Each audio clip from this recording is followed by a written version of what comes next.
John Kirton, we don't have anything close to one of the top 8 economies in the world, which is supposed to be what that club was all about. Yes, we have a long history of having been a, stable democracy in this very crazy world, but come on, if it was measured on economies, we don't belong anywhere close to this place, right? Well, you're a good Canadian, trying to be modest, and it's a wise thing to do so people don't ask us to bear more of the burden in places like, say, Afghanistan, where we're number 3 or number 4. But no, we've probably got the 9th or 10th largest economy in the world, so we're close. Depends a bit on exchange rates, but boy, ours is shooting up pretty quickly.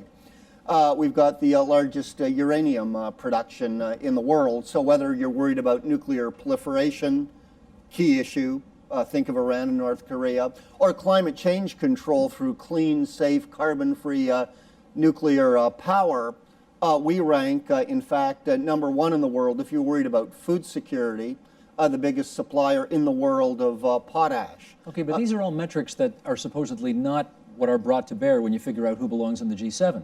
Right? It's supposed to be size of the economy. We don't cut the top 7. Well, we're about the top 9 or 10 now, and if you look at the forecasts, the IMF, where you're going. The OECD, we're projected to have the fastest growing economy in the G8 in 2010. And we've got the most rapidly growing population in the G8 to back it up. So okay, it gets worse. I got a quote here. Hang on, because I'm really going to play devil's advocate with you here. Here's, you all know these two, Gordon Smith and Barry Caron, writing in March of '09, if objective criteria were used to select the 20 most important countries in the world, Canada, they write, would probably not make the cut. For example, hang on, I got to finish the quote and then you get to tear my head off. For example, it just scrapes in today on a list of 20 countries having at least 2% of global GDP or population, but it certainly will not in 2020. Okay, Shauna, you first, then Hanson.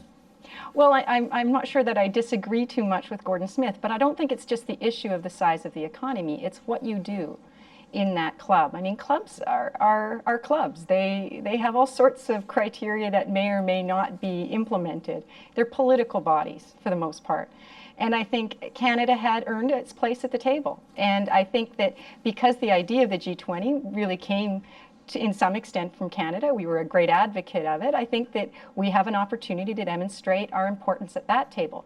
But we can't, it can't just be a membership that is driving us. We need to be really clear on our vision and our objectives for what we're trying to do at the G20.